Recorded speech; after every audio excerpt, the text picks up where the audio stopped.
감사합니다. 큰 것보다는 넓은 것, 넓은 것보다는 깊은 것, 깊은 것보다는 높은 것이 더 확장된 개념으로 생각합니다. 큰 것을 생각할 때는 크다 하면 큰 건물, 웅장한 인공 조형물을 생각하게 되고, 넓은 것을 생각할 때는 광활한 대지를 생각하게 되고, 깊은 것을 생각할 때는 태평양이나 대서양 바다 같은 바다를 생각하게 되고, 높은 것을 생각할 때는 푸른 하늘과 우주를 생각하게 됩니다. 크고 넓고 깊은 바다는 모든 것을 다 품습니다.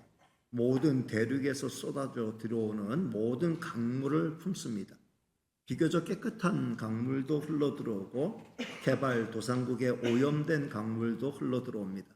장마철에 흙탕물도 흘러들어오고 악덕업자가 몰래 버린 오염된 물까지도 흘러들어옵니다. 바다는 결코 흘러들어온 물들에 의해 변질되지 않습니다. 아무리 많은 온갖 강물이 밀려와도 그 양은 바다의 총량에 비하면 그야말로 세 발의 피 정도가 됩니다. 바다의 포용력은 가히 경이롭다고 할 수 있습니다. 바다는 이렇게 크고 넓고 깊은데 그 바다를 이용하는 인류는 그 바다를 가지고 서로 분쟁하고 있습니다. 국제법은 영해를 인정합니다. 영해는 각 나라의 영토에 인접한 바다로 그 나라의 주권이 미치는 범위의 바다를 일컫습니다. 국제법은 약 해안으로부터 12해리, 그러니까 21.6km를 영해로 인정해 줍니다. 지금 세계의 이목이 집중되고 있는 호르무즈 해협은 이란과 오만 사이의 해협인데 가장 좁은 지역은 55km 정도가 됩니다.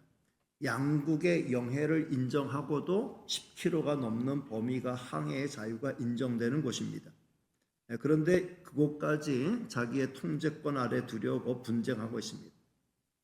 홍해의 길목에 있는 바브엘만 대부 해협은 호르무즈 해협보다 훨씬 더 좁아서 가장 좁은 곳은 26km밖에 안 됩니다.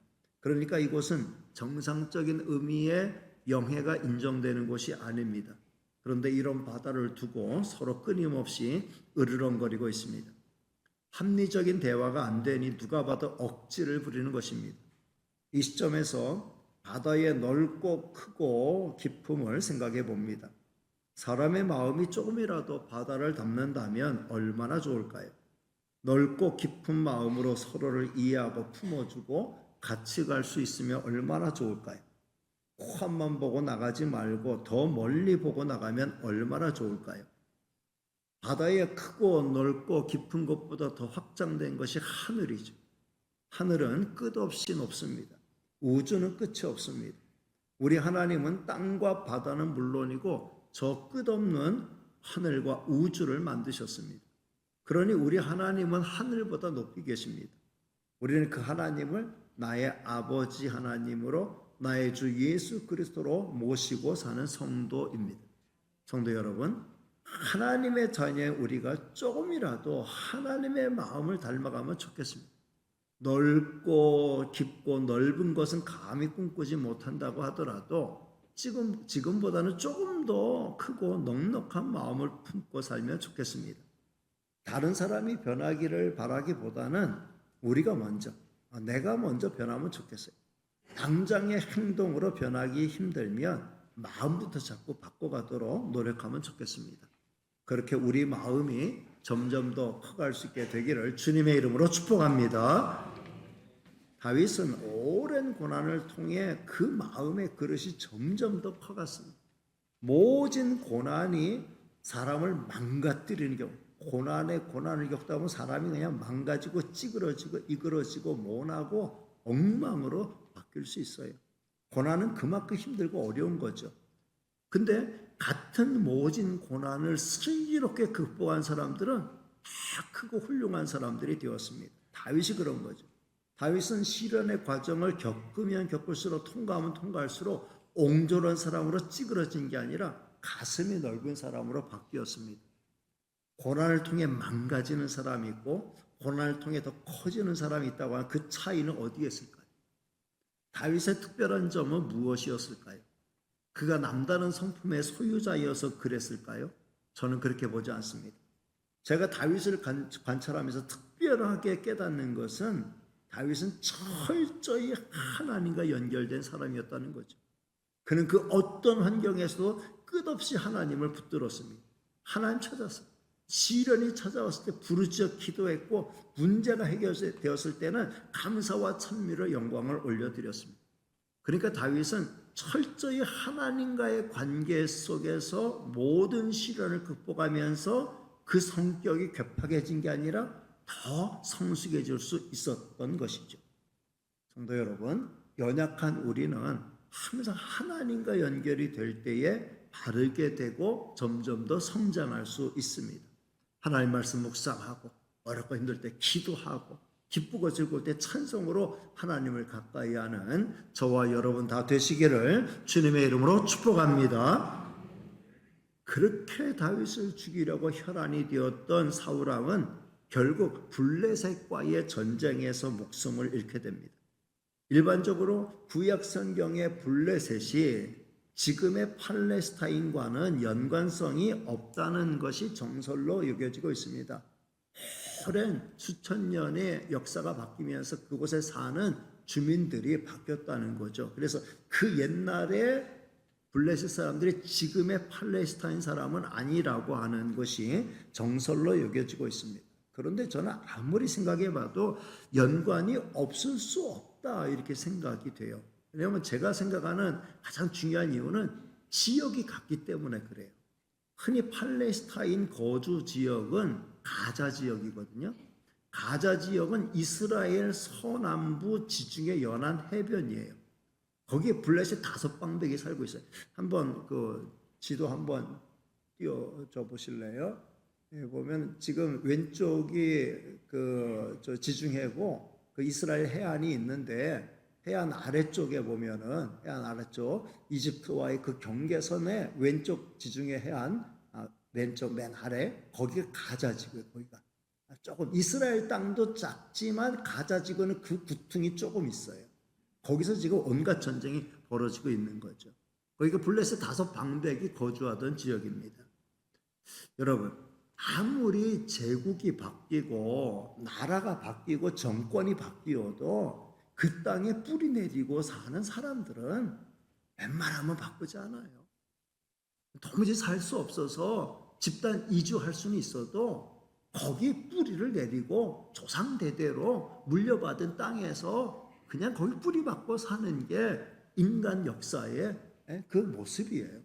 그러니까 아무리 정권이 바뀌고 제국이 바뀌었고 시대가 바뀌었다고 해도 그 땅에 살던 주민들이 집단적으로 다 거기서 떠나고 다른 민족이 다 들어와서 살게 되었다. 그거는 좀 역사적으로 말이 안 맞는다. 제국 바뀌고 나라 바뀌고 정권 바뀌어도요. 그 땅과 그 주민이 그 땅의 주인이에요. 그러니까 그 블레셋 사람들은 지금도 그 팔레스타인에 그냥 수천 년 살고 있다고 이렇게 보는 게 저는 더 합리적이라는 생각이에요. 최근 이스라엘과 팔레스타인 무장 세력 하마스와의 전쟁으로 가자 지구가 초토화됐잖아요. 근데 다행히 지난 주간 이 하마스가 무장 해제를 약속하였기에 이제 조금씩 이스라엘과 하마스와의 전쟁 또 북쪽의 레바논의 헤즈볼라와의 것도 이제 그런 것들 어느 정도 이제 정리가 되면은 이란과 이스라엘 또 미국과 이란 간의 어떤 것도 이제 점차 좀 해결이 되고 호르무즈 해협도 아즈엘만 되고 그 해협도 이제 어느 정도 좀 이제 정상화되지 않을까 기대를 하고 있습니다. 어쨌든 블레셋과 이스라엘 사이에 얽힌 악연은 수천 년을 이어오고 있습니다. 사울왕은 블레셋과의 전쟁에서 전사하게 되고 사울왕의 아들인 요나단 왕자마저 그 전쟁에서 전사하게 돼요. 블레셋과의 싸움에서 혁혁한 공을 세운 다윗을 배제하고 자기들끼리 나가 싸운 전쟁에서 이스라엘은 대패한 거예요.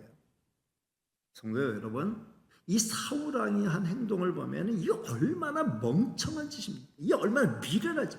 일국의 지도자가 자기 개인의 감정에 치우쳐 다윗 한 사람 잡기에 몰두하다가 결국은 나라도 망하고 수많은 젊은이들이 전쟁터에서 죽고 자기와 자기 아들마저 죽게 되었습니다. 이런 사울 왕의 행위는 어리석은 인간의 극치를 보여주는 것이다, 저는 생각해요. 성도 여러분, 개인의 감정에 사로잡힌 자는 일국의 지도자는 물론이고 어떤 그룹의 지도자가 되면 안 돼요. 그런 사람은 결국 개인의 감정에 사로잡혀 큰 일을 그르치게 만드는 거죠. 일국의 지도자는 큰 그릇이어야 합니다. 다윗은 점점 더 큰 그릇으로 준비되어 가고 있었습니다. 다윗은 이스라엘이 블레셋과의 전쟁에서 패망했다, 사울 왕과 왕자 요나단이 죽었다는 전사했다는 소식을 뒤늦게 접했어요. 다윗이 이 소식을 들었을 때에 속으로 손뼉을 치며 환호한 게 아니에요. 겉옷을 찢고 비통해하면서 진심으로 저들을 애도하는 애가를 지었습니다. 사무엘하 1장 11절과 12절 말씀 띄워드리겠습니다. 같이 읽겠습니다. 시작. 이에 다윗이 자기 옷을 잡아 찢음에 함께 있는 모든 사람도 그리하고 사울과 그의 아들 요나단과 여호와의 백성과 이스라엘 족속이 칼의 죽음으로 말미암아 저녁 때까지 슬퍼하여 울며 금식하니. 다윗은 그냥 하나의 어떤 제스처로 옷을 잡아 찢은 게 아니에요. 비통함으로 자기 옷을 잡아 찢었어요. 함께 있는 사람들 다 같이 다 비통함으로 옷을 잡아 찢었어요. 자기 백성이잖아요. 자기가 섬기던 왕이잖아요. 근데 자기들을 이렇게 박해하고 결과적으로 그렇게 패망하는 모습이 그렇게 기쁘게 보이지 않았던 거예요. 너무 가슴 아팠던 거죠. 사울 왕 죽었지, 그의 아들 왕자 요나단 죽었지. 여호와의 백성이 수없이 칼에 죽임을 당하고 이스라엘 족속이 칼에 망했다는 거에 비통함을 금할 수 없었어요. 그만큼 다윗은 민족을 품고 있는 민족의 지도자였던 거예요. 성도 여러분, 보통 사람들 같으면 어떻겠어요?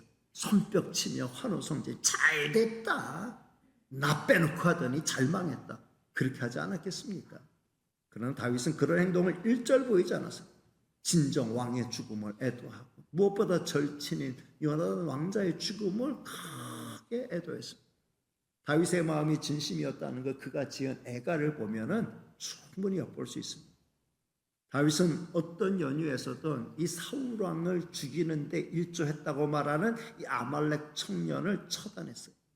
사무엘하 1장 14절로부터 16절 말씀인데, 사울 왕의 머리에 있던 왕관과 그 팔에 있던 고리를 벗겨왔던 그 사울의 죽음을 알렸던 그 아말렉 청년이거든요. 자, 읽어보겠습니다. 시작. 다윗이 그에게 이르되 네가 어찌하여 손을 들어 여호와의 기름 부음 받은 자 죽이기를 두려워하지 아니하였느냐 하고, 다윗이 청년 중 한 사람을 불러 이르되 가까이 가서 그를 죽이라 하매 그가 침에 곧 죽으니라.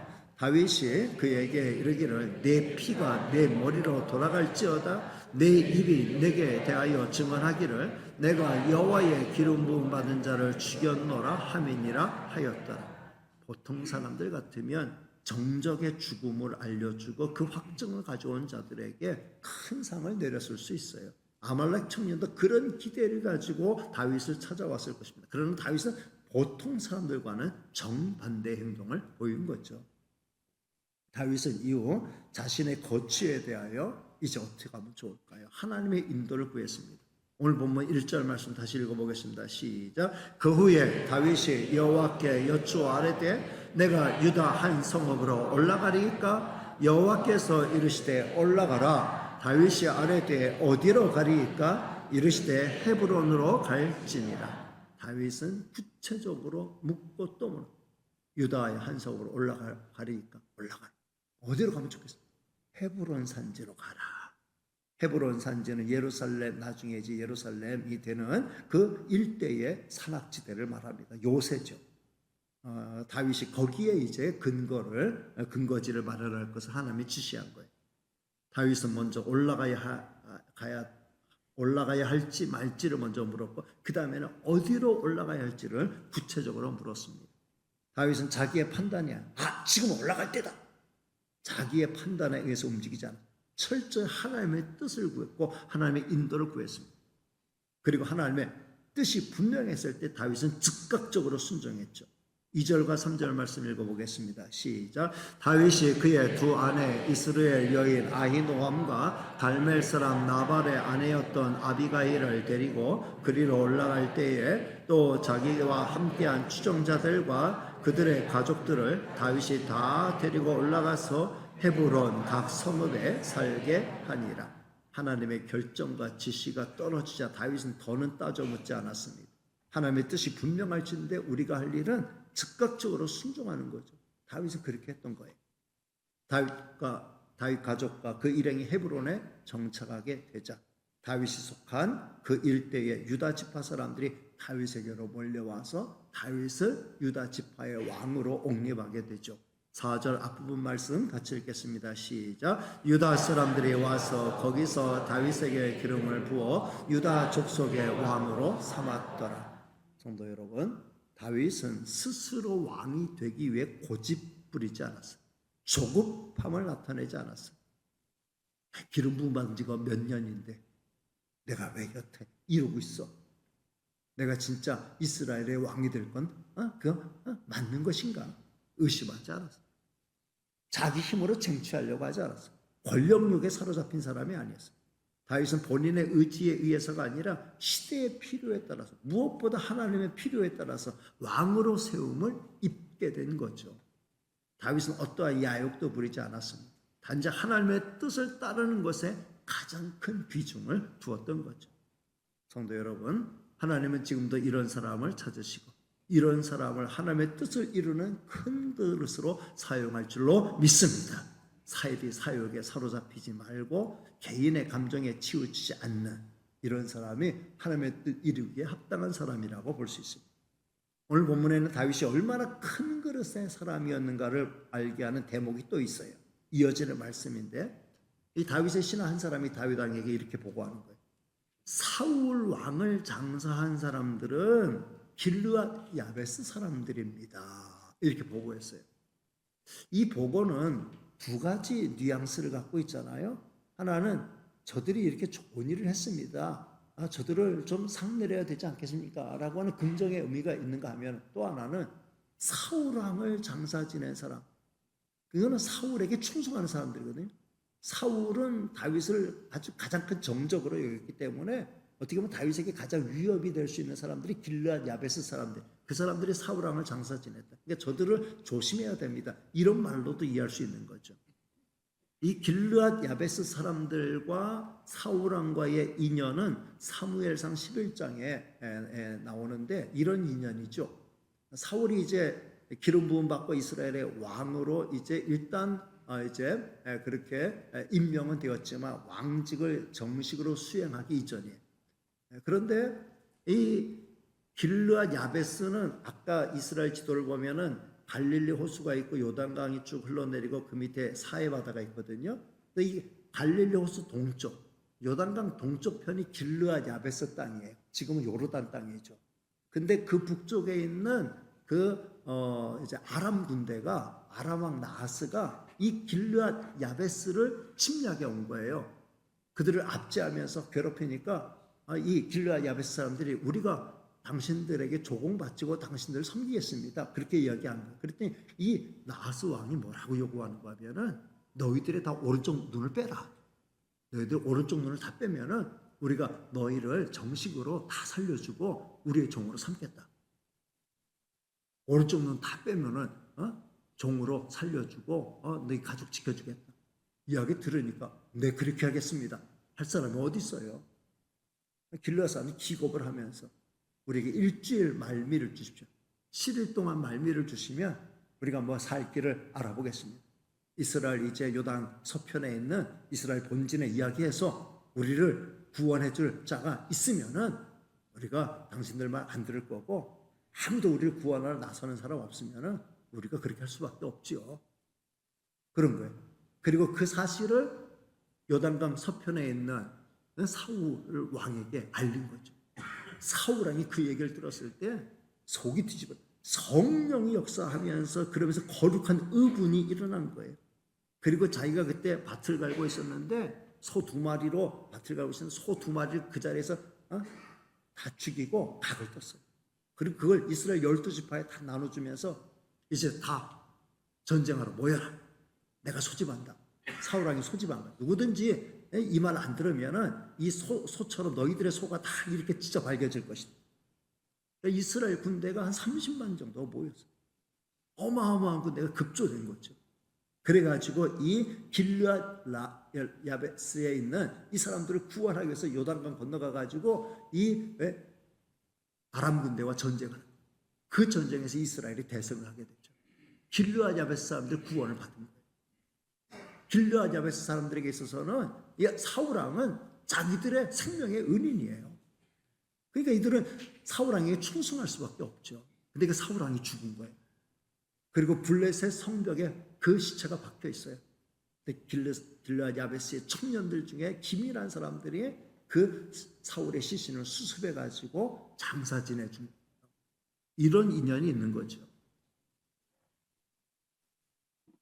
다윗의 입장에서 보면은 어떻게 보면 이 길르앗 야베스 사람들은 대단히 충성스러운 사람인데 자기가 충성하는 게 아니라 사울에게 충성하는 사람들이기 때문에 어떻게 보면은 정치적 색깔로 보면 자기의 반대편에 있고 가장 위험한 그런 어떤 대적이 될 수 있는 그런 사람들이라고 볼 수 있어요. 그런데 이런 사람을 대하는 다윗의 태도를 보면은 다윗이 진짜 큰 사람이고 다윗이 진짜 큰 사람이구나 이걸 알 수 있는 거예요. 그는 먼저 길르앗 야베스 사람들을 크게 칭찬하죠. 그 이야기를 들었을 때 저것들 조심해야 되겠네 이 생각이 든 게 아니라 너희가 너희 주 사울에게 이처럼 은혜를 베풀어 그를 장사하였으니 여호와께 복을 받을지어다.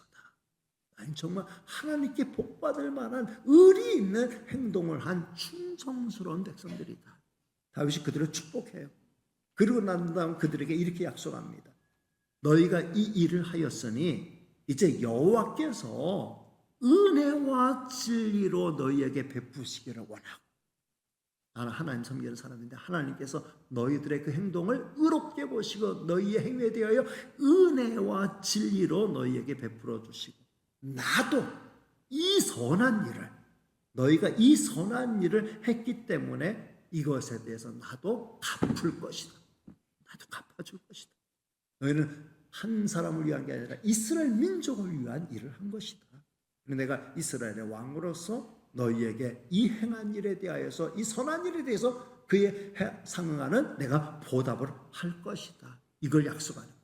그냥 너희들 두려워 떨지 말아라. 그런 이야기를 한 겁니다. 이런 포용력을 보인 결과 다윗은 처음에는 유다 지파의 왕으로 옹립이 됐지만 전체 이스라엘 12지파의 왕으로 나중에는 추대를 받게 되죠.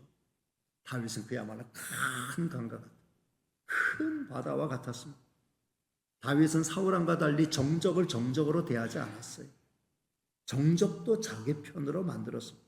사람을 지역이나 신분을 따라 평가하지 않고 실력으로 평가하고 사람 됨으로 평가했습니다. 저는 이런 면에서 이 다윗이 예수님을 많이 닮았다 이렇게 생각하는 거죠. 왜냐하면 예수님 뭐라고 말씀하셨어요? 예수님 원수까지 사랑하라고 하셨잖아요. 마태복음 5장 43절로 45절 말씀 같이 읽겠습니다. 시작. 또 내 이웃을 사랑하고 내 원수를 미워하라 하였다는 것을 너희가 들었으나 나는 너희에게 말하노니 너희 원수를 사랑하며 너희를 박해하는 자를 위하여 기도하라. 이같이 한즉 하늘에 계신 너희 아버지의 아들이 되리니 이는 하나님이 그 해를 악인과 선인에게 비추시며 비를 의로운 자와 불의한 자에게 내려주심이라. 아멘. 네, 이웃사랑 원수까지도 미워하지 말고 사랑해라. 박해하는 자를 있으면 위에서 기도해. 하나님은 어떠시냐? 위에서 해를 비춰주실 때 의인에게만 비춰주지 않고 선인과 악인 모두에게 비춰 비를 내려주실 때 의인과 악인 모두에게 골고루 내려주신다. 말씀했습니다. 저는 다윗은 큰 그릇의 지도자가 되었다고 믿습니다. 수많은 역경과 어려움의 과정이 다윗을 큰 그릇으로 만들었어요. 가난하고 불쌍하고 연약하고 다양한 아픔을 지닌 자들의 아픔을 충분히 경험한 사람으로서 돈도 없고 백도 없고 힘없는 사람들의 소름도 잘 경험하면서 저들을 다 품을 수 있는 큰 그릇의 사람이 될 수 있었던 거죠. 오늘 말씀을 통해서 다음 세 가지를 마음에 담기를 원합니다. 첫째, 고난의 때에는 기도하면서 하나님의 뜻을 구해야 합니다. 따라합니다. 고난의 때에는 기도하면서 하나님의 뜻을 구해야 합니다. 다윗에게 있어서 광야는 고난의 시절이었죠. 다윗은 그 광야를 통해서 무너진 게 아니라 더욱 단단해졌어요. 성도 여러분, 광야의 고난은 우리를 단단하게 만들 수 있어요. 그 시간 불평, 원망, 짜증하면 발전 없어요.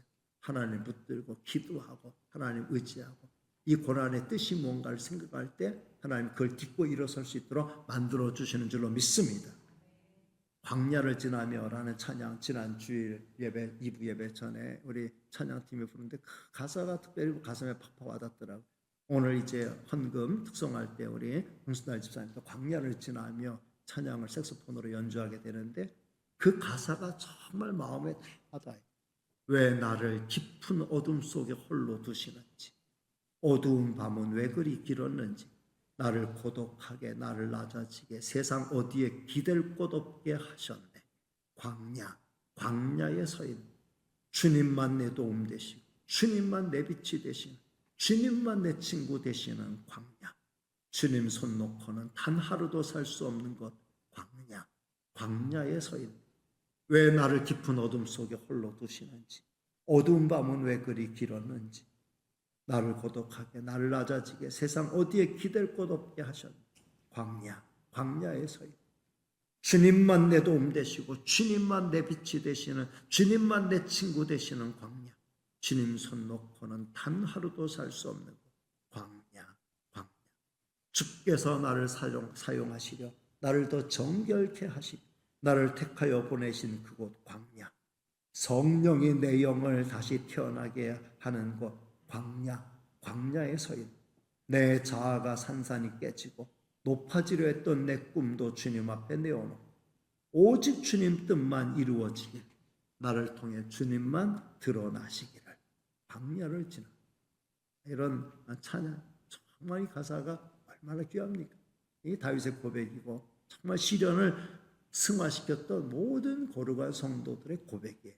이런 고백이 저와 여러분의 고백이 될 수 있기를 주님의 이름으로 축복합니다. 그리고 두 번째, 길이 열릴 때에는 기도하면서 하나님의 뜻을 구해야 합니다. 따라합니다. 길이 열릴 때에는 기도하면서 하나님의 뜻을 구해야 합니다. 어두운 터널을 통과하고 이게 뭔가 이제 서광이 비치기 시작할 때 길이 보이기 시작한다. 그때 우리가 조심해야 돼. 너무 기쁜 나머지 내가 먼저 막 달려나가면 다시 헤맬 수밖에 없어요. 그때 하나님의 인도를 구하는 게 정말 중요합니다. 다윗이 잘한 게 바로 그거예요. 다윗은 사울왕이 죽었을 때 어디로 가야 하겠습니까? 어디로 올라가야 하겠습니까? 하나님의 인도를 구체적으로 구했어요. 그럴 때 하나님은 다윗에게 가장 좋은 길로 인도하셨던 거죠. 어둡고 힘이 드는 때 기도할 뿐만 아니라 어딘가 이제 서광이 비춰올 때 뭔가 좀 희망의 빛이 막 이제 비춰올 때 그때 더 열심히 기도하는 하나님의 인도를 구하는 성도가 되시기를 주님의 이름으로 축복합니다. 마지막 세 번째, 예수님을 닮는 사람은 더 많이 품을 수 있는 큰 사람이 되어야 합니다. 쉽게 말 다시 따라합니다. 예수님을 닮는 사람은 더 많이 품을 수 있는 큰 사람이 되어야 합니다. 우리 하나님의 사랑은 바다보다 넓고 하늘보다 높습니다. 우리는 하늘 아버지를 나의 아버지로 모시고 사는 하나님의 자녀죠. 우리 구주 예수님은 원수까지 넉넉히 사랑하시고 죄인을 위하여 자신을 내어주신 사랑의 참된 사랑의 원형이죠. 처음부터 온 인류와 온 우주를 사랑하려고 하지 말고 지금 당장 나와 호흡하고 살고 있는 내 가족 사랑, 내 이웃 사랑, 내 믿음의 형제 자매를 사랑하고 내 나라와 민족을 사랑하는 저와 여러분이 되시기를 바랍니다. 그렇게 하고도 사랑할 여력이 생긴다고 하면은 원수를 사랑하고 모든 만물도 사랑하며 살아가는 하나님의 사람들 다 되시기를 주님의 이름으로 축복합니다. 찬송 부르고 기도하겠습니다.